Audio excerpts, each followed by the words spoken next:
సమాజంలో నేటి పరిస్థితులు చూస్తున్నప్పుడు గలిబిలి అనేది ఎక్కువ జరుగుతుంది బోధల విషయంలో.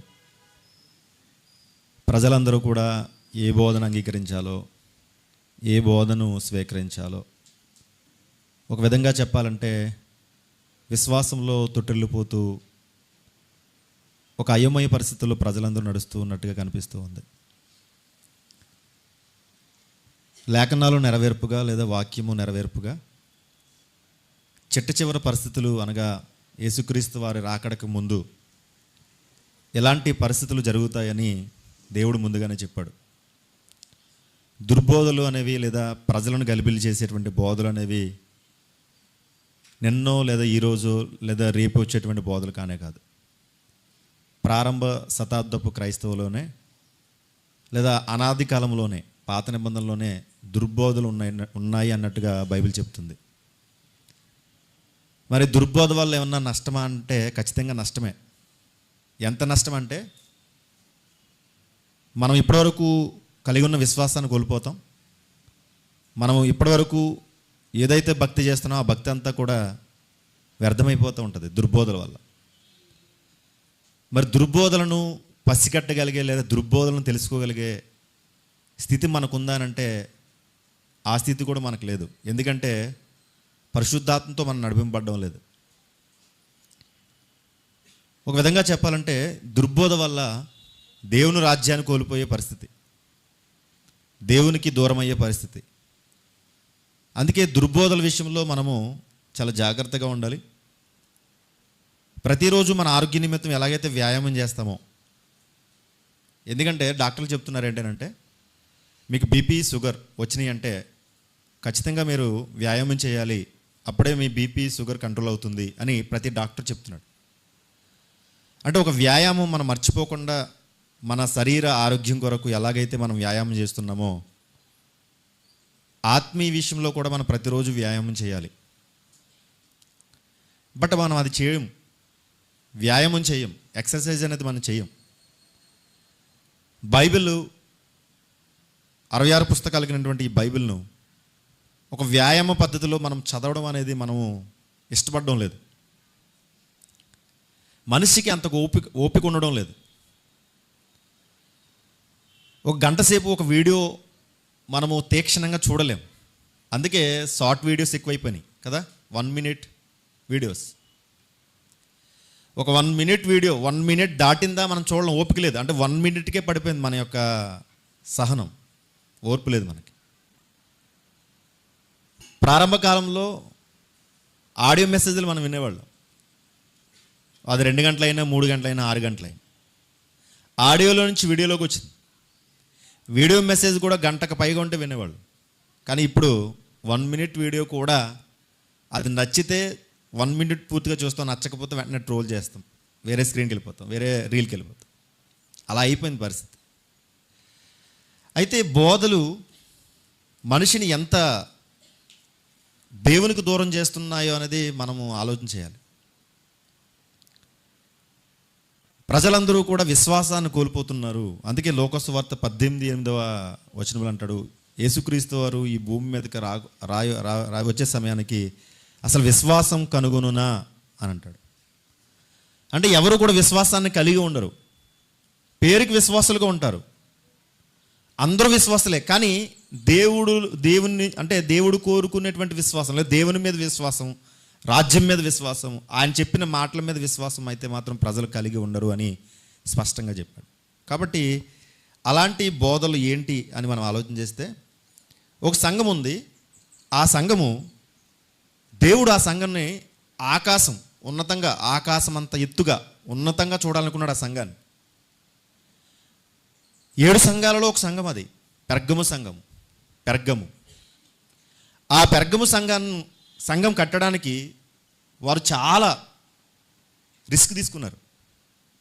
ఎందుకనంటే ఒక సంఘం కట్టాలంటే పరిస్థితులు అనుకూలించాలి. ఇప్పుడు మనం సంఘం కట్టాలనుకోండి, ఒక చర్చ్ కట్టాలనుకోండి, నేను నా జీవితాన్ని సేవకు సమర్పించుకుని కొంతమందిని ఆత్మీయంగా నడిపించాలనే ఉద్దేశంతో ఒక సంఘం కట్టుకోవాలనుకుంటే ఇప్పుడు నేను ఎక్కడ పడితే అక్కడ సంఘాన్ని కట్టలేను.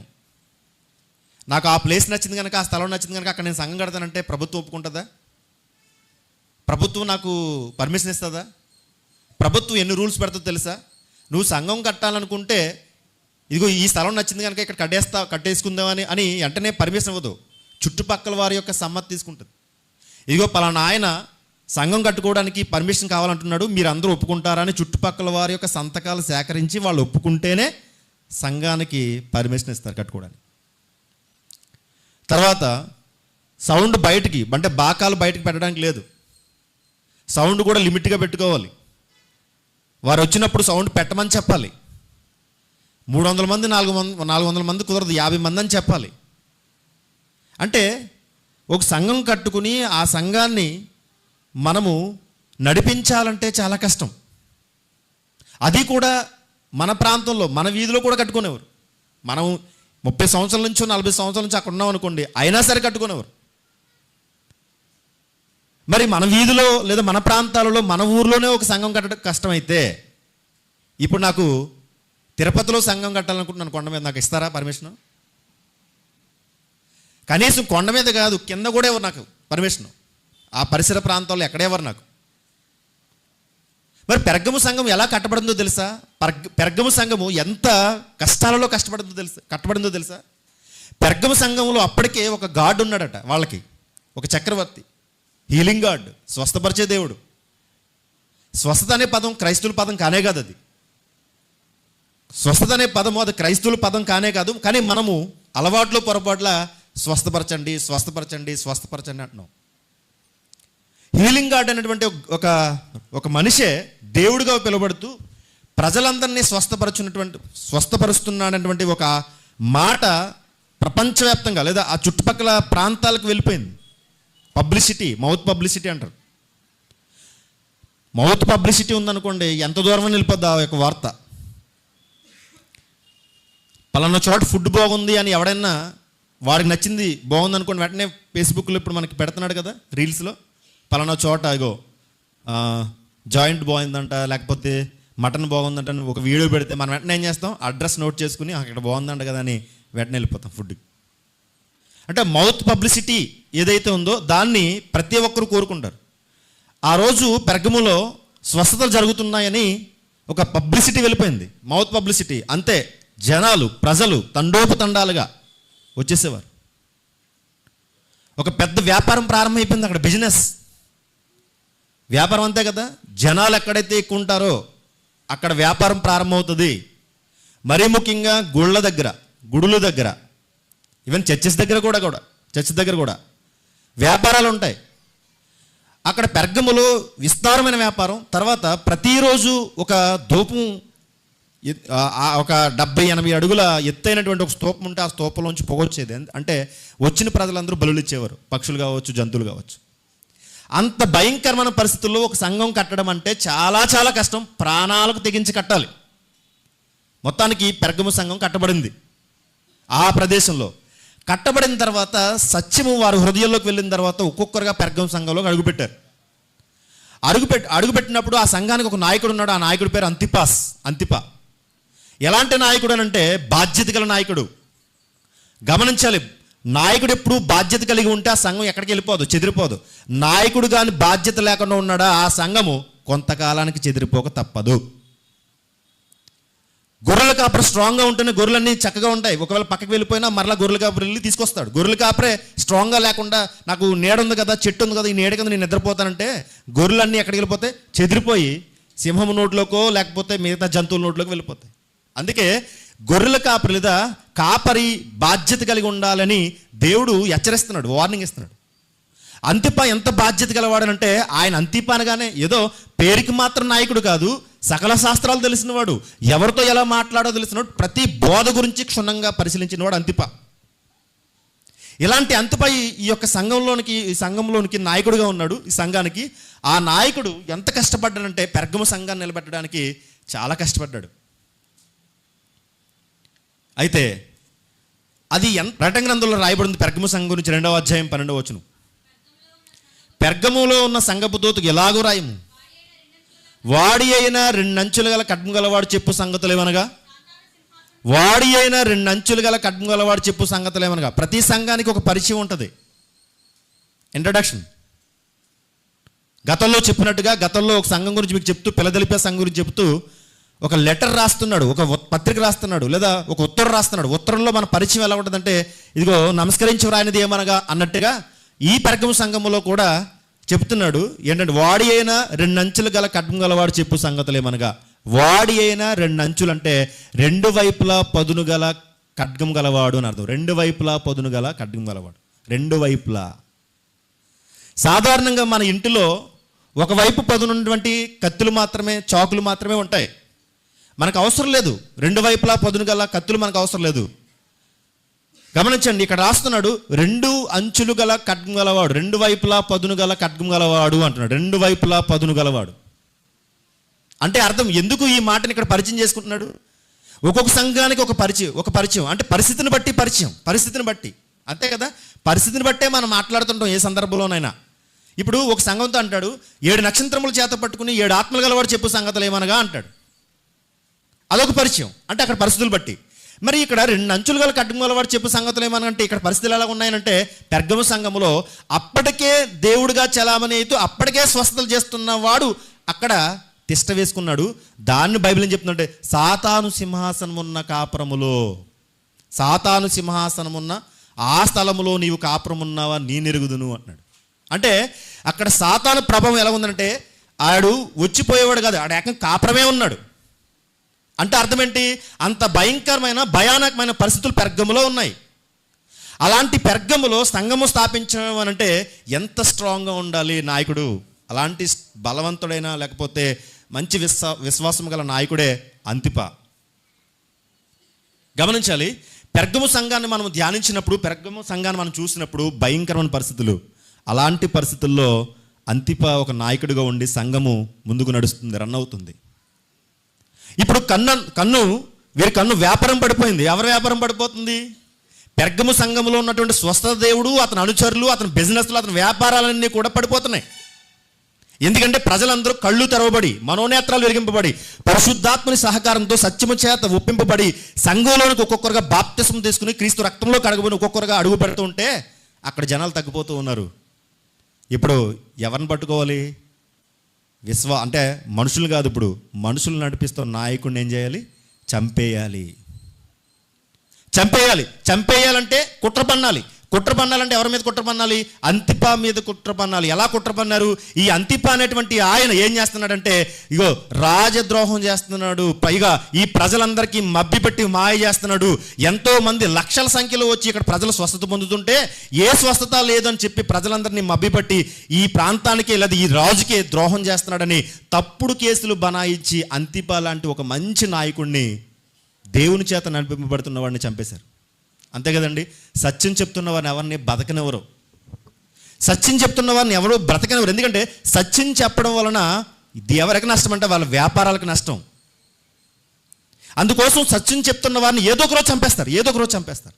అంతిపని చంపేశారు.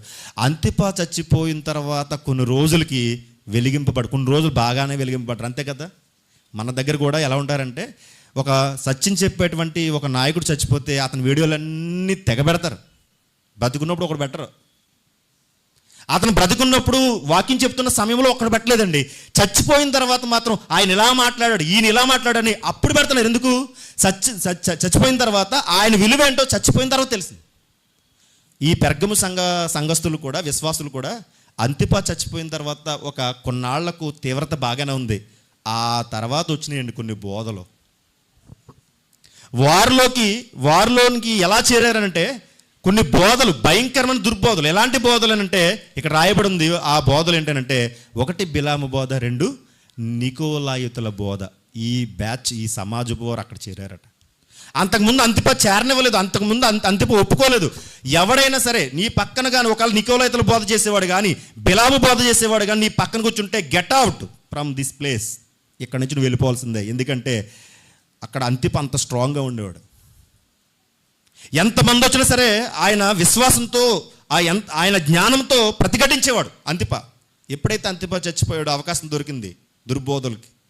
వచ్చారు నికోలాయితులు, 2 బిలాము బోధ చేసేవారు. ఎప్పుడైతే వారు చేర్చారో వీరు సహోదరులుగా చేర్చుకున్నారు. కొంతమంది ఉంటారు కదా లూపోల్స్, ధనానికి ఆశపడి, అధికారాలకు ఆశపడి, పదవులకు ఆశపడి మొత్తానికి లోకల్లో తిరుగుతున్న మనుషులు తీసుకొచ్చి సంఘంలో పెట్టుకుంటారు కదా, ఏదో దానికి ఆశపడి. అలా ఈ అంతిపా చచ్చిపోయిన తర్వాత కొంతమంది సంఘ పెద్దలు కొంతమంది బయట వారిని తెచ్చుకున్నారు. ఎవరు వాళ్ళంటే నికోలైతులు బోధ చేసేవారు, తర్వాత బిలాము బోధ చేసేవారు. అంతేనండి. ఆకాశంలో ఉండవలసిన సంఘం, ఆకాశంలో ఉన్నతంగా ఉండవలసిన సంఘం ఈ బోధలకు ఏమైపోయింది తెలుసా? నేల మట్టానికి దిగిపోయింది. ప్రకటన గ్రంథం 2వ అధ్యాయం, ప్రకటన గ్రంథం 2వ అధ్యాయము 12వ వచనం. పెర్గములో ఉన్న సంఘపు దూతకు ఇలాగూ రాయము, వాడి అయిన 2 అంచులు గల ఖడ్గము గల వాడు చెప్పు సంగతులేమనగా, సాతాను సింహాసనమున్న స్థలములో నీవు కాపురమున్నావని నెరుగుదును, మరియు సాతాను కాపురమున్న ఆ స్థలములో నా యందు విశ్వాసి అయ్యుండి నన్ను గూర్చి సాక్షి అయిన అంతిపోయిన వాడు మీ మధ్యను చంపబడిన దినములలో నీవు నా నామము గట్టిగా చేపట్టి నా యందు విశ్వాసమును విసర్జింపలేదని నేను ఎరుగుదును. అయినను నేను నీ మీద కొన్ని తప్పిదములు మోపవలసి ఉన్నది. అయినను నీ మీద నేను కొన్ని తప్పిదములు మోపవలసి ఉన్నది. తప్పిదములు అన్నాడు అక్కడ. తప్పిదములు అంటే నువ్వు ఆల్రెడీ తప్పిదములు చేసావు, మోపవలసి ఉన్నది. ఏంటి ఆ తప్పిదములు అంటే చూడండి, అవేవనగా విగ్రహములకు బలి ఇచ్చిన వాటిని తినున్నట్లును, జారత్వము చేయునట్లును, ఇశ్రాయేలుకు ఉరియొడ్డమని బాలాకును నేర్పిన బిలాము బోధను అనుసరించిన వారును నీలోనూ ఉన్నారు. అటువలనే నికోలైతుల బోధను అనుసరించిన వారు నీలో ఉన్నారు. నికోలైతుల బోధ, మనము నికోలైతులు అంటే ఎవరో మనము ఈ సందర్భంలో ఆలోచించేద్దాం. నికోలైతులు ఎందుకంటే ప్రైమరీగా ప్రాధాన్యంగా ఈ నికోలైతులు అనేటువంటి వారు ఒక రకమైన బోధ. ఏ రకమైన బోధ అంటే దేవుడు మాటలను వక్రీకరించే బోధ. వీరు బైబిల్ చూపిస్తారంటే చూపిస్తారు, వచనాలు చూపిస్తారంటే వచనాలు చూపిస్తారు. గమనించండి, ఏ దుర్బోధకుడైనా బైబిల్ వాక్యాలను చూపిస్తాడు, బైబిల్ చూపించకుండా మాట్లాడరు. తెలుసా మీకు? బైబిల్లో వచనాలు మాత్రమే చూపిస్తారు. మనకు అనిపిస్తుంది నిజమే కదా, బైబిల్లోనే ఉంది కదా అని మనం అనుకుంటాం. అదే వక్రీకరణ అంటే.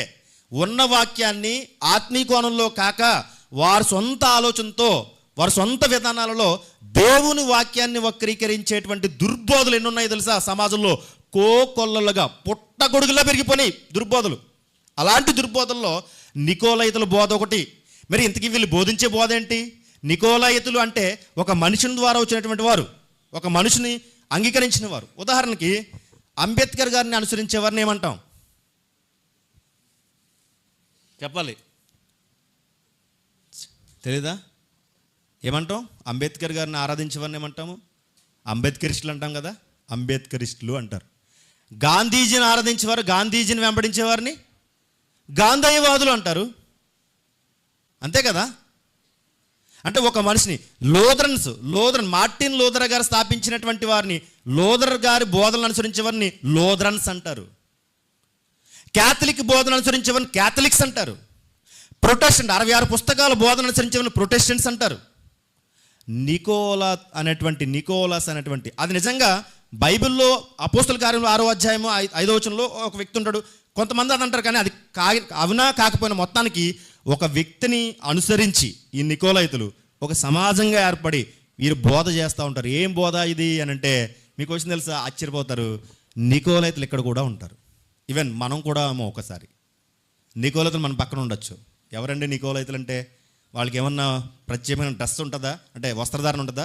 నికోలైతులు అంటే మీసాలను పొడవుగా పెంచుకుంటారా? నికోలైతులు అంటే వారు స్పెషల్ కనపడతారంటే ఏమి కాదు. నికోలైతులు అంటే స్పెషల్గా ఏం కనిపించరు. వారు చెప్పే బోధను బట్టి వీరు నికోలైతులు అని మనం అర్థం చేసుకోవాలి. ఏంటి వీళ్ళు చెప్పే బోధ ఎలా ఉంటుందని అంటే, మొట్టమొదట వీరు చెప్పేటువంటి బోధ ఏంటంటే చూడండి, దేవుని కృపను అపవాదం చేయడం. అంటే దేవుడు కృప గలవాడు కాబట్టి పాపం చేసినా పర్వాలేదు. గమనించండి, ఎక్కడో మీకు కొడుతుంది, ఖచ్చితంగా తెలుస్తుంది. దేవుడు కృపగలవాడు కాబట్టి పాపం చేసినా పర్వాలేదు అనేటువంటి బోధ ఉందా లేదా? దేవుడు కృపగలవాడు కాబట్టి పాపం చేసినా పర్వాలేదు అంటే దేవుడు కృపను అపవాదం చేయడం. అంటే అర్థం ఏంటి? దేవుడు కృపగలవాడు కాబట్టి మనం పాపం చేసినా క్షమించేస్తాడులే అనేటువంటి బోధ ఈరోజు సమాజంలో ఎక్కువగా చలామణి అవుతుంది. ఈ బోధ ఎంత బాగుంటుందంటే ఎంత ఫ్లెక్సిబిలిటీ అంటే ఈ బోధ చెప్తున్నాను.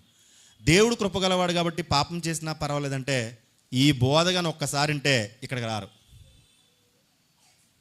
ఎందుకనంటే ఫ్లెక్సిబిలిటీ ఇస్తుంది. ఎలా ఫ్లెక్సిబిలిటీ అంటే ఈ బోధ అన్నారండి. ఈ బోధ వెనక ముందు కొంతమంది యవనస్తులు ఈ బోధ వెనక ముందు వారు వ్యసనాల నుంచి బయటకు వచ్చారు. ఈ బోధ వెనక ముందు అంటే సత్యాన్ని వింటున్నప్పుడు ప్రతిరోజు వాళ్ళు పశ్చాత్తాపడుతున్నప్పుడు దేవుని మాటలు ఉన్నవి ఉన్నట్టుగా వారు వింటున్నప్పుడు వారి వ్యసనాల నుంచి బయటకు వచ్చారు. ఉదాహరణ కోడిపందాలు, పేకాట, జోదం, ఇలాంటి తాగుడు, ఇలాంటి అలవాట్లు ఉన్నవారు ప్రారంభంలో వారు నిజంగా పాపం చేస్తున్నాం కదని భయపడి పాపాన్ని విసర్జించి దేవునిలోనికి బాప్తిసం తీసుకుని దేవుళ్ళలోకి వచ్చారు. బాగానే ఉంది. ఈ బోధ విన్న తర్వాత, ఏ బోధ? దేవుడు కృపగలవాడు కాబట్టి పాపం చేసినా పర్వాలేదనేటువంటి బోధ విన్న తర్వాత అగైన్ లాస్ట్ అంటే గతించినటువంటి ఫెస్టివల్కి ఏం చేస్తారు తెలుసా? మరలా కోడి పందాలు ఆడారు, మరలా తాగుడు, మరలా జోదం. వారి దగ్గరికి వెళ్ళి ఎందుకు తమ్ముడు నువ్వు ఎలా చేసావని అంటే వాళ్ళు అంటున్న మాట, దేవుడు కృపగలవాడు కాబట్టి నేనేం చేసిన, ఆల్రెడీ నేను బాప్తిసం తీసేసుకున్నాను, రక్షింపబడిపోయాను, నా తరపున నాకు కృప ఉంది కాబట్టి నేను తప్పు చేసినా మరలా నేను పరలోకానికి వెళ్ళిపోతాను, దేవుడు కృపగలవాడు కాబట్టి. అంటే దేవుడి కృపను వీరు ఎలా చూపిస్తున్నారంటే పాపానికి లైసెన్స్లో చూపిస్తున్నారు. ఈ మాట ఎలా ఉందంటే, ఇక్కడికి లైసెన్స్ ఉందా అందరికి? ఎవరికైనా లైసెన్స్, బండి నడపడానికి, కారు నడపడానికి లైసెన్స్ ఉన్నవారు దయచేసి చేతులు ఎత్తండి. లైసెన్స్ ఉన్నవారు చాలా తక్కువ మంది ఉంటారు. లైసెన్స్ లేకుండా బండి నడిపే వాళ్ళు చాలామంది ఉంటారు. ఇక్కడ బ్రేక్ ఇన్స్పెక్టర్ రాస్తున్నాడు అనుకోండి, వెంటనే మనకు దొడ్డుదారులు తెలుసు కదా, అంతే కదా. అక్కడెక్కడో రాస్తూ ఉంటాడు, ఇక్కడెక్కడో మనం వాడిని గుద్దేసి ఉండి వెళ్ళిపోతానికి. లైసెన్స్ లేకుండా బండి నడిపేవారు, ఈవెన్ చూడండి క్రైస్తువులుగా మనం, ఎందుకు లైసెన్స్ లేదు? లైసెన్స్ ఉండడం తప్ప? లైసెన్స్ ఖచ్చితంగా ఉండాలి. 18 సంవత్సరాలు లేదా 20 సంవత్సరాలు నిండిన ప్రతి ఒక్కరికి లైసెన్స్ ఉండాలి. ఇది ప్రభుత్వం పెట్టిన రూల్. ప్రభుత్వాన్ని గౌరవించొద్దా? లైసెన్స్ లేకుండానే బండి నడుపుతాం, లైసెన్స్ లేకుండా కారు నడుపుతాం, మరలా వాడు రాసాడు అనుకోండి అని తిడతాం మనం. ఆ పోలీసు లేదా ఆ యొక్క బ్రేక్ ఇన్స్పెక్టర్ ఏం చేస్తుంది తెలుసా?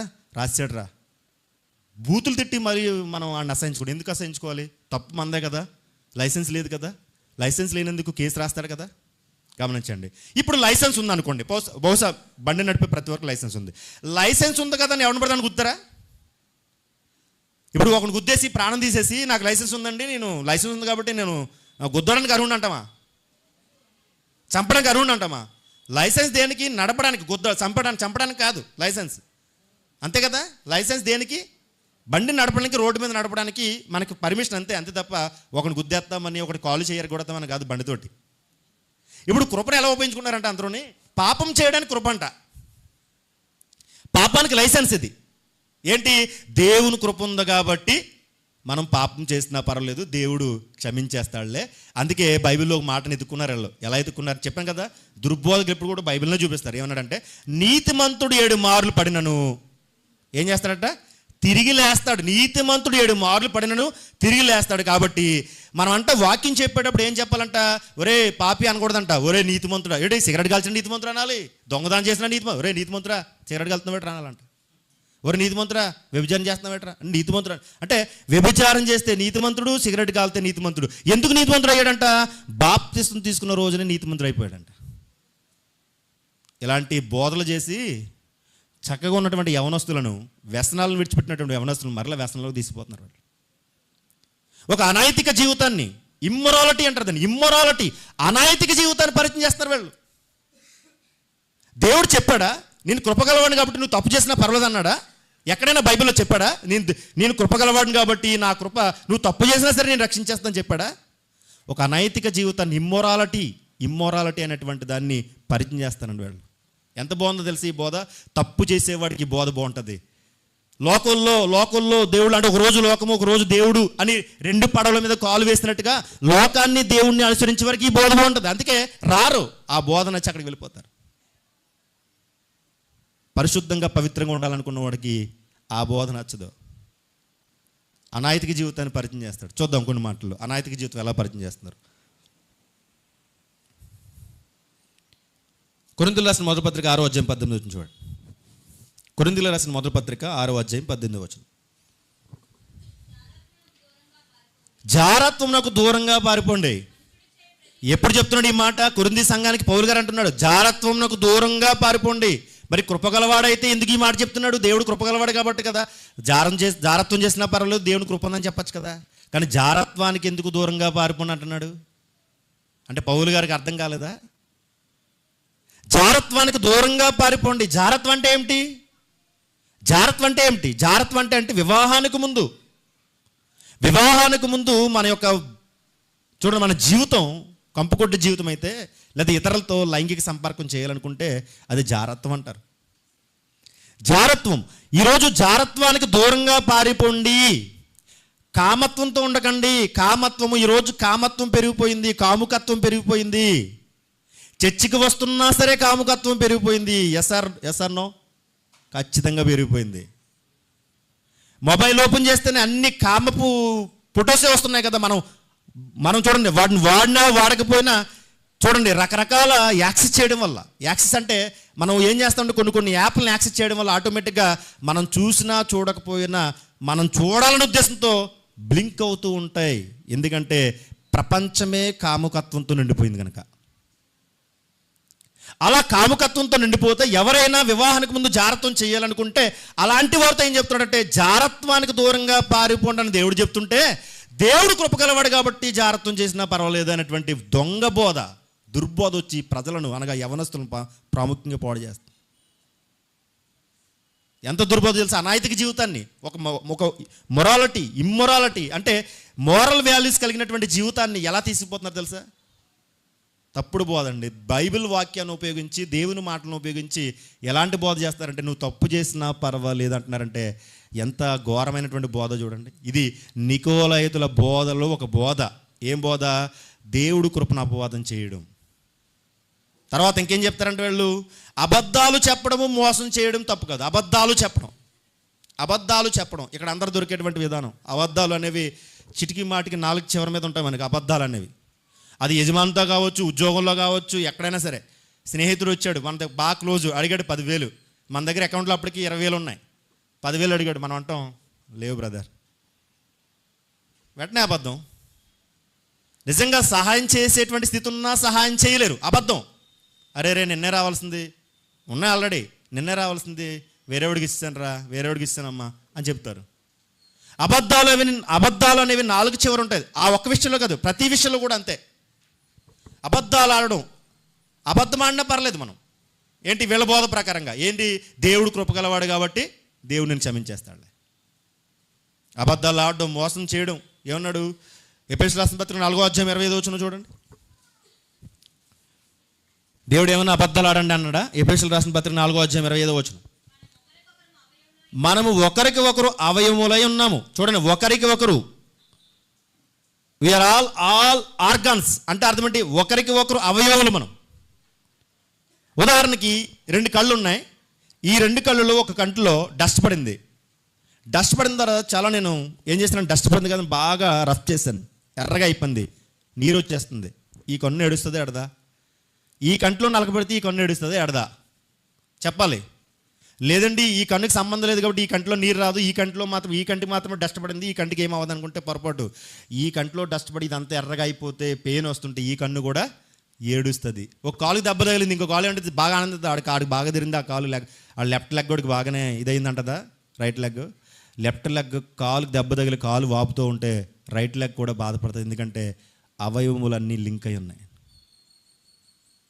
మన అవయవాలు చూడండి, ఏదైనా శరీరంలో చిన్న గాయం అయితే మొత్తం ఎంటైర్ బాడీ అంతా బాధపడుతుంది, శరీరం అంతా. కారణం ఏంటి తెలుసా? ప్రతి అవయవం ఒకదానికొకటి ఏమన్నాయి, లింకప్ ఉన్నాయి. అలాగే సంఘంలో ఉన్న ప్రతి ఒక్కరు కూడా ఒకరికొకరు ఎలా ఉన్నారట, అవయములై ఉన్నారు. అవయములై ఉన్నప్పుడు ఒకరితో ఒకరు అబద్ధం ఆడచ్చా? బైబిల్ ఏం చెప్తుంది చూడండి, చదవండి. మనం ఒకరికొకరు అవయములై ఉన్నాము గనుక మీరు అబద్ధం ఆడటం మాని ప్రతి వాడును తన పొరుగువానితో సత్యమే మాట్లాడాలి. సత్యమే అది ప్రాణం మీదకి వచ్చినా సత్యమే మాట్లాడాలట. ప్రాణం మీదకి వచ్చినా, అది ఎంత లాస్ అయినా సరే, ఎంత నష్టమైనా సరే అబద్ధం మాత్రం ఆడకూడదు, సత్యమే మాట్లాడాలి. సంఘం డిసిప్లిన్ అంటే ఏంటనుకున్నారు? సంఘం అంటే డిసిప్లిన్ అంటే ఏదో వచ్చి వెళ్ళిపోవడం కాదండి. ఇవే నేర్చుకోవాలి. మోరల్ వాల్యూస్ అంటే, మోరల్ వాల్యూస్ అంటే ఒక రోజు ప్రయత్నించండి, అసలు నేను అబద్ధం ఆడకూడదు అని ఒక రోజు అంతా ప్రయత్నించండి. ఒక రోజు ప్రయత్నించండి, 2 రోజు ప్రయత్నించండి, ఆటోమేటిక్గా మీరు గ్రాడ్యువల్గా తగ్గిపోతూ ఉంటారు అబద్ధాలు ఆడడంలో. నిజమే మాట్లాడతారు, సత్యమే మాట్లాడతారు.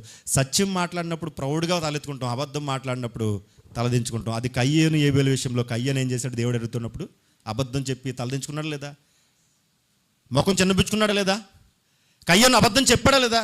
నా యొక్క నీ తమ్ముడైన ఏబేలు ఎక్కడన్నప్పుడు కయ్యోను ఏమన్నాడు? నా తమ్ముడికి నేనన్నా కాపలావాడినా అని అన్నాడా లేదా? అబద్ధం ఆడేశాడు. నాకు తెలియదు అన్నట్టుగా అబద్ధం ఆడేశాడు. అబద్ధం ఆడినందుకు కయ్యోను జీవితం అయిపోయింది తెలుసా? కయ్యోను ఉదాహరణగా తీసుకుని దేవుడు అంటాడు, మీరు కయ్యోను వంటి వారే ఉండకూడదు. గమనించండి, వీళ్ళు ఎలాంటి బోధన పరిచయం చేస్తున్నారంటే అనైతిక జీవితాన్ని పరిచయం చేస్తూ అబద్ధాలు ఆడినా పర్లేదు, మోసం చేసినా పర్లేదు, జాగ్రత్తం చేసినా పర్లేదు, విభజరించినా పర్లేదు, దొంగతనం చేసినా పర్లేదు, దేవుడు కృపగలవాడు కాబట్టి నిన్ను ఏం చేస్తాడు, దేవుడు క్షమించేస్తాడులే అనే బోధన పరిచయం చేశారు. ఇంకా చాలా ఉన్నాయి కానీ సమయం లేదు కనుక వీరు చేసేటువంటి బోధ ఒకటి ఏంటంటే దేవుని కృపను అపవాదం చేయడు. దేవుడు కృపగలవాడు కాబట్టి దేవుడు ఏం చేస్తాడు, క్షమించేస్తాడులే నువ్వెన్ని చేసినా. రెండోది ఏంటంటే వీళ్ళు చేసేటువంటి బోధ, రెండో బోధ ఏంటంటే వీళ్ళు చేసే రెండో బోధ ఏం చేస్తారంటే వీళ్ళు చేసే బోధ పగనుల సాంప్రదాయాలతో కలిసిపోవడం. అంటే ఇది ఎక్కువ క్రైస్తవులు గమనించండి, క్రైస్తవులు పేరుకు క్రైస్తవులే, చూడని రోజు లేదు, చూడని ముహూర్తం లేదు. మంగళవారం శుక్రవారం క్రైస్తవులు మీలో ఎవరికైనా వివాహం అయిందనుకోండి యవనస్తులకి, మీరు వివాహం అయింది వెంటనే మంగళవారం వచ్చిందాక మిమ్మల్ని వెళ్ళేస్తారా? మీ యొక్క 4 ఫాదర్స్ అందరూ క్రైస్తవులే, మీ అమ్మమ్మలు నానమ్మలు అందరూ క్రైస్తవులే. మీరు మంగళవారం పూట మిమ్మల్ని వెళ్ళేస్తారా నీ భార్యతోటి? వెళ్ళనవరు. కొంతమంది చేదస్తున్నటువంటి ముసలమ్మలు ఉంటారు కదా, ఎంత చేదస్తాం అంటే మంగళవారం వచ్చిందని చెప్పేసి వెళ్ళనివ్వకుండా బుధవారం అంటే తెల్లవారుజామునే పోదామని ఒక ఫ్యామిలీని, కొత్తగా పెళ్ళైంది పాపం కుర్రోడికి, పెళ్ళైన తర్వాత ఉద్యోగం సెలవు పెట్టుకుంటాడు కదా, సెలవులు ఎన్ని రోజులు ఇస్తారు? 6 గంట ఎక్కువ లేదా 10 గంట ఎక్కువ, 11 రోజు వెళ్ళిపోవాలి. 11 రోజు చెత్తబడిపోయి వెళ్ళిపోదామని. కాకపోతే మంగళవారం రోజున జాయిన్ అవ్వాలి, ఎందుకంటే ఆ రోజు ఆడిట్ జరుగుతుంది, పైనుంచి ఎవరు ఆఫీసర్లు వస్తున్నారు, ఖచ్చితంగా మంగళవారం రోజున అటెండ్ అవ్వాలి. ఈలోగా మనోడు సిద్ధపడిపోయాడు, ఏంటంటే మంగళవారం జాయిన్ అయిపోవాలి భార్యని తీసుకుపోవడానికి. అందులో ముసలమ్మ, వాళ్ళు పెద్దలు ఉంటారు కదా, కొత్తగా పెళ్ళి మంగళవారం వెళ్తావా, ఇంకేమైనా ఉందా అని చెప్పేసి పొద్దున్నే బుధవారం ఫోన్ చేయి, మీ మేనేజర్కి నేను మాట్లాడతాను, నువ్వేం చేస్తావని చెప్పేసి ఫోన్ చేసి ఇస్తే, బాబు కొత్తగా పెళ్ళైంది, ఈరోజు మంగళవారం రాడు, రేపు బుధవారం పొద్దున్నే వచ్చేస్తారని చెప్పేసి ఆ మేనేజర్తో ఈవిడ కలెక్ట్ చేసుకుని మాట్లాడిన తర్వాత మనోడు కూడా పొరలే మంగళవారం కదా అని చెప్పి సాగిపోయి బుధవారం తెల్లవారితే బుధవారం టీ పెట్టించి తన భార్యను తీసుకుని వెళ్ళమంటే వెళ్ళాడండి. వెళ్ళిన 5 కిలోమీటర్ల దూరంలో యాక్సిడెంట్ అయి చచ్చిపోయాడు. తన భార్య ఇద్దరు కూడా కొత్త దంపతులు, నవ దంపతులు యాక్సిడెంట్లో చచ్చిపోయారు. ఎప్పుడు వెళ్ళడం వల్ల? బుధవారం. అదే మంగళవారం వెళ్తే బతుకునేమో. మంగళవారం వెళ్తానన్న వాడిని వెళ్ళలేదు, బుధవారం పప్పి చంపించేశారు వాళ్ళు. చాలా ఇలాగే జరుగుతాయి. మంగళవారం, శుక్రవారం, నెలగంటి, ఆషాఢం,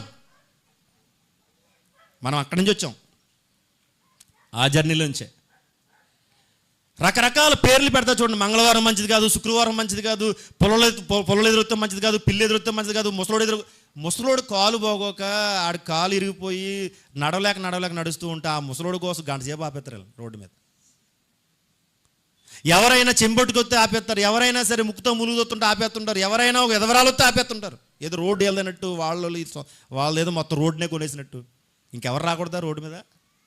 వాళ్ళు వెళ్ళిపోయిన తర్వాత ఒక అరగంట సేపు ఉంచి పొరపాటున జలుబు చేసి తుమ్మితే ఆపేస్తారు వాళ్ళు. మంగళవారం లేదు, శుక్రవారం లేదు అని చెప్పేసి ఏం చేస్తారంటే తిట్టిపోసి మొత్తం మీద ఏం చేస్తారు, క్రైస్తవులు అయినప్పటికీ కూడా వారికి సత్యం ఏంటో తెలుసు, రోజుల యొక్క ప్రాముఖ్యత ఏంటో తెలుసు. మంగళవారం శుక్రవారం అనేటువంటి ఈ విధానాలు మనుషులు ఏర్పరచుకున్నారని ఈ పగనలో సాంప్రదాయాన్ని రుద్దేస్తున్నారు క్రైస్తవుల మీద. రుద్దేసి ప్రతి క్రైస్తవుడు, ఈవెన్ మీకు వచ్చిన తెలుసా హాస్యాస్పదం ఏంటో తెలుసా, ఒక పాస్టర్ గారు ఉన్నట్టు, ఆ పాస్టర్ గారు కూడా ముహూర్తాలు చూస్తున్నాడంట. తన కూతురు పెళ్లికి ముహూర్తం చూసి పెట్టుకున్నాడంట. అతని మీద అతను నమ్మలేదు, పక్క దైవజనుడి మీద నమ్మకం లేదు. ఎవరి మీద నమ్మకం ఉంది? సిద్ధాంతం మీద నమ్మకం ఉంది. కొంతమంది సిద్ధాంతాలు చెప్పారని రాత్రి గోడలు పడగొడుతుంది. కొంతమంది రాత్రి ఇక్కడ గోడ తీసి అక్కడ, మా ఇంటికాడ అంతేలండి, మా పాతిల్లు అంటే ఒక ఉంది, పాతిల్లు ఓల్డ్ హౌస్, అక్కడ ఒక ఇంట్లో కొంతమంది బాగుంటలేదని చెప్పేసి పెద్దలు చూపిస్తే ఒక సిద్ధాంతానికి వెళ్ళారు. ఆ సిద్ధాంతం ఏం చెప్పాడంటే, ఇదిగో మీ గోడ కొద్దిగా దూరంగా ఉంది, దూరంగా ఉన్న వాళ్ళంతా మీరు ఎంత సంపాదించినా చాలా వెడల్పుగా ఉంది, విశాలంగా ఉంది, మీ పోయిందంతా ఇలా పోతుంది, మీరు ఏం చేస్తారంటే గోడను కొద్దిగా జరపండి అన్నాడు. జరపడానికి అదేమన్నా స్టిక్కా? రాత్రి ఏం చేశారు తెలుసా, శుభ్రం పొడిచేసి రేపుళ్ళు కాల కడేశారు అంతే. కడేసిన తర్వాత వెళ్ళడానికి లేదు, రావడానికి లేదు, ఒక బకెట్ అడ్డానికి లేదు, ఏమీ లేదు. మొత్తానికి చిరాకు వచ్చి మళ్ళీ పడగొడేసి మళ్ళీ వెనకట్టారు. కొంతమంది బ్రతుకులు చూస్తున్నప్పుడు చూడండి, ఇక్కడికి వెళ్ళి ములుగు, అక్కడికి వెళ్ళి ములుగు, అక్కడ పడిపో, ఇక్కడ పడిపో. నువ్వు ఏం చేస్తావు? నీ కుటుంబంతో సతీ సమేతంగా వెళ్ళి రాత్రి జ్వరం వచ్చిందా, నువ్వు తోడగడేసుకో. రాత్రి జ్వరం వచ్చిందా, ఇగో మెడలో తోడగడేసుకో. ఇంకా తగలదా, పందిరి కోసే. ఏంటివి? పగనుల సాంప్రదాయాలు ఇవన్నీ. గమనించండి.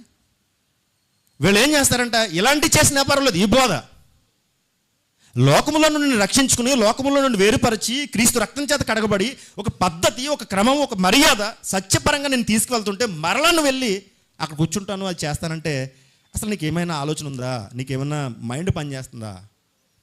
ఎదురులు చూస్తున్నారా? మంగళవారం శుక్రవారం చూస్తున్నారా? రోజులు చూస్తున్నారా? నెలవంక అంటారా? ఆ వంక అంటారా? ఏ వంక లేక నెలవంక అంటారా? రకరకాల వంకలేంటి ఇవన్నీ? చూడండి, గమనించండి. వీళ్ళు ఏం చేస్తారంట, పగనుల అంటే లోకంతో రాజీ పడ్డం ఏంటో నేర్పిస్తారంట. పెర్గము సంఘములో ఆల్రెడీ ఒక దేవుడు ఉన్నాడు, స్వస్థత దేవుడు. ఆ స్వస్థత దేవుడు ఏం జరుగుతుంది? పూజలు జరుగుతున్నాయి, రకరకాల కార్యకలాపాలు జరుగుతున్నాయి. అక్కడి నుంచి రక్షించి సంఘంలో పెడితే మరలా వీళ్ళు వచ్చి ఏం చేస్తారంట, మళ్ళీ అక్కడికి వెళ్ళి అన్నారట. మరలా అక్కడికి వెళ్ళి కూర్చొని పెట్టారట. వీళ్ళు పగనుల సాంప్రదాయాలు అంటారు వీటిని. పగనుల సాంప్రదాయాలను ప్రజలపై రుద్ది, ఈ రోజు మంచిది కాదు, ఆ రోజు మంచిది కాదు, ఈ నెల మంచిది కాదు, ఆ నెల మంచిది కాదు, ఈ రాహు గడియలు, లా గడియలు అని చెప్పేసి జ్యోతిష్యాన్ని పెంపు పొందిస్తున్నారు వీళ్ళు. జ్యోతిష్యాన్ని ఆస్ట్రాలజీ అంటాడు. ఒక ఆయన ఊరందరికీ ముహూర్తాలు పెడుతున్నాడు, తన కొడుకు మాత్రం రక్షించుకోలేకపోయాడు. గమనించండి. వారికే దిక్కు దోచక, తిండి దొరక్క, ఏదో 4 ఉంగరాలు చేతిలో పెట్టుకుని, ఒక ల్యాప్టాప్ ఎదుర్కొంటూ పెట్టుకుని నీ జీవితం మారుతానని అందరి దగ్గర డబ్బులు తీసుకుని అతని జీవితం మార్చుకుంటున్నాడు. ఎవరి జీవితం మారుతారు? మన జీవితం మారాలంటే ఎవరి చేతిలో ఉండదండి, ఒకటే మన చేతుల్లో ఉంటుంది. నిజంగా మన జీవితం ఒకవేళ మన చేతుల్లో నుంచి కూడా దాటిపోతే దేవుని చేతిలో ఉంటుంది. మనం ప్రార్థించవలసింది దేవునికి, మనం అడగాల్సింది దేవుడిని. మనం ఒక అడుగు తీసి ఒక అడుగు వేయాలంటే దేవుని పర్మిషన్తో ముందుకు వెళ్ళాలి తప్ప మన సొంత నిర్ణయాలు తీసుకుని, వేరే ఆలోచనలు తీసుకుని మనము ఇది మంచిది కాదు, అది మంచిది కాదని పగనుల సాంప్రదాయం తీసుకొస్తే అది దుర్బోధ. మనం ఇంకా దుర్బోధలను ఉంటాం. ఎటువంటి దుర్బోధలు తెలుసా? ఈ రోజు మంచిది కాదు, ఆ రోజు మంచిది కాదని ఎవరైనా ఆపితే వెంటనే వాళ్ళు ఎంత పెద్దోళ్ళైనా సరే డోంట్ కేర్, లెక్క చేయవలసిన అవసరం లేదు. దేవుని కంటే, దేవుని వాక్యం కంటే వారేమి మనకి ఎక్కువేమీ కాదు. గమనించండి. అలాంటి వారు ఏమైనా మన మీద రుద్దుతారనుకుంటే మాత్రం బహిర్గంగా బయటికి తీసుకొచ్చి ఆ రోజున బయటికి వెళ్ళండి. ఆ రోజునే మీరు ఏం చేస్తారు తెలుసా? అందరికీ పబ్లిసిటీ చేయండి. ఈ రోజు నేను వెళ్తాను చెప్పండి, ఏం పర్వాలేదు. పెద్దలు చెప్పారనో, ముస్లింలు చెప్పారనో, మూల పడుకున్న వాళ్ళు చెప్పారని చెప్పేసి మనం పాటించామా? గమనించండి, తర్వాత పరిణామం ఎదుర్కోవాల్సి, తర్వాత మనము దేవునికి దూరం అయిపోతాం. వక్రీకరణ మొదలవుతుంది. వక్రీకరణ బోధలు చేశారంటే వాళ్ళు. తర్వాత చివరగా వీళ్ళు చేసిన మరొక బోధ ఏంటో తెలుసా? మరొక బోధ ఏంటంటే వీళ్ళు చేసిన బోధ, వీళ్ళు చేసినటువంటి మూడో బోధ ఏంటంటే శరీరపు పాపాలు ఆత్మను చెడగొట్టవు. అంటే శరీరంతో చేసే పాపాలు ఏం చెడగొట్టమంటే ఆత్మను చెడగొట్టవు. కాబట్టి బైబిల్లో ఏ రెఫరెన్స్ తీసుకున్నారంటే దేవుడు నరుని పై వేషము చూడడు, దేవుడు నరుని వేషం చూడు. దేవుడు నరుని వేషం చూడ్డా? వీళ్ళు చెప్పే పోతుంది, దేవుడు నరుని వేషం చూడడు. కాబట్టి శరీరంతో చేసే పాపాలకు ఆత్మకు సంబంధం లేదు. మీరు ఎన్ని పాపాలన్నా చేసింది శరీరంతో, ఈ శరీరంతోనే పోద్దంతా. కాబట్టి ఆత్మకి ఏమాత్రం సంబంధం లేదని తప్పుడు బోధ ఇది, దుర్బోధ ఇది. శరీరంతో చేసే తప్పులు ఆత్మకు సంబంధం లేదా? గమనించండి. చాలామంది ఇది పట్టుకుని ఏం చేశారంటే, ఈ బోధన పట్టుకుని ఏం చేశారంటే, అంటే శరీరంతో, అంటే సమయం వచ్చినప్పుడు, సందర్భం వచ్చినప్పుడు నాకు ఆకలేసింది బాగా ఆకలేసింది కదా అని చెప్పేసి నేను అలా రోడ్డు అంటే వెళ్తుంటే బయట నాకు ఏం కనిపించిందంటే బన్స్ కనపడ్డాయి, కొన్ని రొట్టెలు కనిపించినాయి, లేకపోతే ఇంకా జాయింట్లు కనిపించినాయి. నేనేం చేశానంటే ఆకలేసింది, నేనేం చేశానంటే దొంగతనంగా ఒక బన్న తీసుకుని తినేసాను. నేను తప్ప రైటా చెప్పండి? నాకు ఆకలేసింది, చాలా విపరీతమైన ఆకలి, చావు వచ్చేంత ఆకలి చావు. అది నిజంగా చెప్పాలంటే అంత ఆకలి వచ్చింది. ఆకలి కోసం నేను రోడ్డు అంటే వెళ్తున్నప్పుడు బయట ఎవరు వ్యాపారం పెట్టుకున్నాడు, ఆ వ్యాపారం చేసేటువంటి ఆయన దగ్గరికి వెళ్ళి ఆయన చూడకుండా నేను ఒకటి దొంగతనం చేసి తినేసాను. తప్ప రైటా? ఇప్పుడు నేను ఏమంటానంటే తప్పు నాది కాదు, నా లోపల ఉన్న ఆకలిది. ఇది ఆకలి తప్పు. కాబట్టి ఈ సిచ్యువేషన్ దేవుడు అర్థం చేసుకుంటాడులే. ఏంటి మనం తప్పు చేస్తే ఈ సిచ్యువేషన్ దేవుడు అర్థం చేసుకుంటాడా? ఏమండి, చూడండి, నీతి కొరకు ఆకలి దప్పులు గలవారు ధన్యులు అన్నాడు దేవుడు. ఆ మాట కూడా వీళ్ళకి అర్థం కలదా? నీతి కొరకు ఆకలి దప్పులు గలవారు ధన్యులు అన్నాడు. వీళ్ళు ఏం చేస్తారంట, ఆకలి కొరకు నీ తప్పుతావా? ఆకలి కొరకు నీ శరీరాన్ని అమ్ముకుంటావా? చావనైనా చావడానికి సిద్ధపడాలి తప్ప ఆకలి కొరకు ఏ తప్పు చేయకూడదని దేవుడు చెప్తుంటే వీళ్ళు ఏం చెప్తారంటే, నీకు ఆకలేస్తుంది, నీ పరిస్థితి అలాంటిది, నీకు ఎవరున్నారు? కాబట్టి నీ ఆకలి తగ్గట్టుగా, నీ యొక్క పిల్లల ఆకలి తగ్గట్టుగా నువ్వు తప్పు చేసినా పర్వాలేదు అనేటువంటి బోధలు నికోలైతు బోధ. పెర్గము సంఘాన్ని చెడదీశారు. పెర్గము సంఘం ఎక్కడ ఉండాలో తెలుసా? ఆకాశం అంత ఎత్తు ఉండాల్సిన పెర్గము సంఘాన్ని నేల మట్టానికి తగ్గించి నేల మట్టం లోకంలో కలిపేశారండి ఈ సంఘాన్ని, పెర్గము సంఘాన్ని లోకంలో కలిపేశారు. ఈరోజు సంఘంలోనికి లోకం వచ్చి పడిపోతుంది. లోకమే ఫ్యాషన్ క్రిస్టియన్టీ ఎక్కువైపోయింది. రోజులు చూడక మానరు, మంగళవారం చూడక మానరు, శుక్రవారం చూడక మానరు, నెలగంటలు చూడక మానరు, ఆషాఢం చూడక మానరు. చూడండి, శుభలేఖలకి ఇంకా పసుపు రాయక మానరు. శుభలేఖలు పసుపు రాసేస్తున్నారు, మన వాళ్ళని రాసేస్తారు, పసుపు రాసేస్తారు, కుదిరితే ముఖానికి రాసేస్తారు. నేను చాలా మందిని చూస్తానండి, మళ్ళీ సిగ్గు లేకుండా స్టేటస్ పెడుతున్నారు వీళ్ళు. ఏంటి తెలుసా?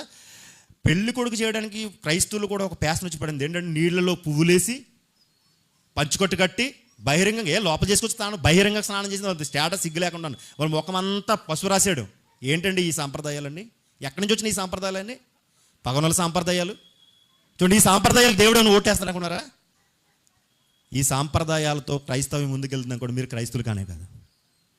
క్రీస్తు మీకు అర్థం కాలేదు, క్రీస్తు యొక్క త్యాగం మీకు అర్థం కాలేదు, క్రీస్తు చెప్పిన మాటలు మీలోకి రాలేదు, నరాల్లోకి జీర్ణించలేదు ఆ మాటలు. ఇంకా రోజులను, కాలాలను, ఉత్సవాలను, మాసాలను చూస్తున్నారంటే మీకు క్రీస్తు అర్థమయ్యాడంటారా? వీళ్ళకి అర్థమయ్యారంటారా? వీళ్ళు ఎలాంటి బోధలు చేస్తారంట? దేవుడు కృపను అపవాదం చేయడము, తర్వాత లోకంతో రాజీ పడ్డము. అంటే అర్థం ఏంటి? ఏం చేసినా పర్లేదు, ఎలా ఉన్నా పర్లేదు, ఏం తిన్నా పర్లేదు అనేటువంటి బోధ. మరలా మూడవ బోధ ఏంటంటే వాళ్ళు చేసే బోధ, శరీరంతో తప్పు చేసిన శరీరం చనిపోతాం కదా, మరణిస్తాం కదా, ఆ మరణంతోనే ఆ పాపాలను కొట్టుకుపోతాయి. ఆత్మకు సంబంధం లేదు కాబట్టి, ఆత్మకి ఏమాత్రం సంబంధం లేదు. శరీరంతో నువ్వేం తప్పు చేసినా ఆత్మకు సంబంధం లేదు కాబట్టి నువ్వు ఎలా ఉన్నా పర్లేదు. నువ్వేం చేస్తావు? వారానికి ఒక రోజు వచ్చి ప్రార్థించి పశ్చాత్తాపడిపో, ఏదైనా అడుగు, దేవుడు క్షమించేస్తాడులే, ఎక్స్క్యూజ్ చేస్తాడులే. ఇంతకంటే తప్పుడు బోధలు మరొకటి ఉండవు. దేవుడు ఎక్స్క్యూజ్ చేస్తాడా? పాత నిబంధనలోనే ఒక రూల్ చెప్పాడు. ఏ రూల్ తెలుసా? ఇదిగో మీరు మందసాన్ని తీసుకువెళ్ళే విధానం ఏంటో తెలుసా? మోతకర్రలు ఉపయోగించి మందసం తీసుకువెళ్ళమంటే పొరపాటున అన్నీ తెలుస్తున్నాడు ఉజ్జాయే మందసం విషయంలో తప్పు చేస్తే ఊరుకున్నాడా? చచ్చిపోయాడు. దేవుడు న్యాయవంతుడు, ఆయన చెప్పిన మాటకు కట్టుబడి ఉంటాడు. ఆ మాటను దాటారా, అది ఎవరైనా సరే అవతల ఎంత నీతిమంతుడైనా సరే పడిపోయినప్పుడు మాత్రం దేవుడు ఖచ్చితంగా చెప్తాడు, అవసరమైతే ప్రాణం తీస్తాడు. అందుకే దేవుడి దగ్గర ఆటలు ఆడకూడదు. దేవుడు బోధన వక్రీకరించి ఈరోజు ఎన్నో బోధలు అండి, ప్రజలను గలిబిలి చేసేటువంటి బోధలు. చూడండి, క్రీస్తును సమాజంలోనికి అర్థమవకుండా చేసేటువంటి బోధలు ఎన్నో ఉన్నాయి. గమనించండి, అలాంటి బోధలు ఎక్కువైపోయి ప్రజలందరూ ఆ బోధల్లో పడిపోయి అసలు సిస్సలైన సత్యాన్ని అనుసరించడంలో మాత్రం తొట్టిల్లుతున్నారు, విశ్వాసాన్ని కోల్పోతున్నారు. ఒక విధంగా చెప్పాలంటే ఇది దైవ లేఖనాల నెరవేర్పు. దేవుడు చెప్పినట్టుగానే అంత్యకాలంలో చూడండి, ప్రజలందరూ విశ్వాసాన్ని కోల్పోతున్నట్టుగా ప్రజలందరూ దుర్బోధలను అనుసరించి విశ్వాసాన్ని కోల్పోయి దేవుడిచ్చే రాజ్యాన్ని కోల్పోతున్నారు. కనుక మనం పరిశుద్ధాత్మతో నడిపింపబడాలి. ప్రతిరోజు దేవుని ఎదురు ప్రాధేయపడాలి. ఎందుకంటే దేవుడి ఎదురు ప్రాధేయపడినప్పుడు మనము దేవుని వాక్యాన్ని అనుసరించి నడిచినప్పుడు మనం మోసపోం. దేవుడు మోసపోనివ్వడు, ఎందుకంటే పరిశుద్ధాత్మ మనకు సహాయం చేస్తాడు. కానీ పరిశుద్ధాత్మ మనలో ఉండాలంటే మనం రాజీ పడకూడదు, లోకంలో ఉన్న వాటిని అన్నీ అనుసరించకూడదు. అవన్నీ అనుసరించామా, పరిశుద్ధాత్మ మనలో ఉంటాడు. కాబట్టి నికోలైతుల బోధ వల్ల గొప్ప సంఘమైన పెర్గమ సంఘము నేలమట్టమైపోయింది. కాబట్టి అలాంటి నికోలైతుల బోధ చేసేవారు గమనించండి, లోకంతో రాజీ పడమని చెప్తారు, తర్వాత దైవకృప ఉంది కాబట్టి ఏ పాపం చేసినా పర్వాలేదు అంటారు, తర్వాత శరీరంతో ఎన్ని తప్పులు చేసినా ఆత్మకు సంబంధం లేదని చెప్తారు. ఇలాంటి బోధలు బోధిస్తే వెంటనే మీకు అర్థం కావాలి వీరు తప్పుడు బోధ అని. ఒకవేళ మీకు చెప్పడం రాకపోతే మా దగ్గర తీసుకురండి. బైబిల్లో దేవుడు ఎలా మాట్లాడో వారికి వక్రీకరించి ప్రజలను ఎలా మోసం చేస్తున్నారో వారిని సమాజంలో బహిరంగంగా ఎండగొట్టేటువంటి పరిస్థితి ఇక్కడ ఉంది. కాబట్టి ఆలోచన చేయండి. తర్వాత మనము చక్కని వాక్యాన్ని మనం విందాం, చిన్న ప్రార్థన చేసుకుందాం. ప్రార్థన. పరిశుద్ధ ప్రేమ కలిగిన మా ప్రియ పరలోక తండ్రి, మీ ఘనమైన శ్రేష్టమైన నామానికి వందనాలు దేవా. ఈరోజు క్రైస్తవులను చెప్పుకుంటున్న వారు తండ్రి ఎంతోమంది విశ్వాసంలో తొట్టిల్లిపోతున్నారు తండ్రి. సత్యమైన బోధన అంగీకరించలేక తండ్రి ఈ లోకపు బోధల్లో పడిపోయి మోసపోతున్నారు. నికోలైతుల లాంటి దుర్బోధకులు ప్రభా సంఘంలో ప్రవేశించి మరలా లోకం వైపు వారిని తిప్పి, ఒకనాడు లోకంలో ఉంటే ఆయన రక్తం చేత కడగబడి తండ్రి లోకముల నుండి వేరుపడి తండ్రి ఒక సంఘంలో చేర్చబడితే ఆ సంఘాన్ని ప్రభా ఈ నికోలైతుల లాంటి దుర్బోధకులు, దొంగ బోధకులు ప్రవేశించి మరలా లోకం వైపు వారు మనసును తిప్పుతున్నారు, లోకాన్ని చూడమని చెప్తున్నారు. దేవుడు కృపగలవాడు కాబట్టి ఆయన నిన్ను క్షమించేస్తాడులే అని తండ్రి వారికి ఉన్నటువంటి ఆ నిరీక్షణను దెబ్బతీస్తున్నారు. ఎంతోమంది యవనస్తులు ప్రభా కళ్ళ ముందే దుర్బోధలు పాలైపోతున్నప్పుడు బాధ కలుగుతుంది. వారి వ్యసనాల నుండి ప్రభా మారి రక్షణ తీసుకుని ప్రభా సంఘాలకు అడుగుపెట్టిన వారు మరలా వ్యసనాలను అనుసరిస్తూ అంటున్నారు కదా, దేవుడు కృపగలవాడు కాబట్టి మేము వ్యసనాల్లో ఉన్నా పర్వాలేదని ఎంతోమంది యవనస్తులు పాడైపోతున్నారు. అలాంటి వారిని రక్షించడానికి ప్రభా మా వంతు బాధ్యతగా తండ్రి ఈ సంఘంలో తండ్రి నిలబడడానికి కృపను అనుగ్రహించండి. పరిశుద్ధాత్మ సహాయంతో సంఘాన్ని నడిపించండి దేవా. ఎంతోమంది యవనస్తులు ప్రభా మరలా లోకంలో కలిసిపోకుండా తండ్రి వారికి అడ్డుగా నిలబడి ప్రభా అలాంటి వారితో పోరాడడానికి మాకు శక్తినివ్వండి. నిజానికి ప్రభా మేము దీనులమే, నిజానికి మేము బలహీనులమే, నిజానికి ప్రభా మా శక్తి సరిపోకపోవచ్చు, కానీ మాలో ఉన్నటువంటి పరిశుద్ధాత్ముడు ప్రభా వారితో పోరాటం చేయడానికి సిద్ధంగా ఉన్నాడు. దేవా అలాంటి వారిని ప్రభా కాపాడండి. యవనస్తులను వారి వైపు వస్తున్న ఈ బోధనలు ప్రభా తిరిగి తిప్పుకొట్టేటువంటి గొప్ప మనసు దేవా, గొప్ప పరిశోధన మాకు దయచేయమని కోరుకుంటూ నా తర్వాత మాట్లాడుతున్నటువంటి అనే ద్వారా చక్కని విషయాలు మాకు తెలియజేయమని వేడుకుంటూ ఈ ప్రార్థన మీ కుమారుడు మా రక్షణ యేసుక్రీస్తు నామమున సమర్పిస్తున్నాము తండ్రి. ఆమేన్.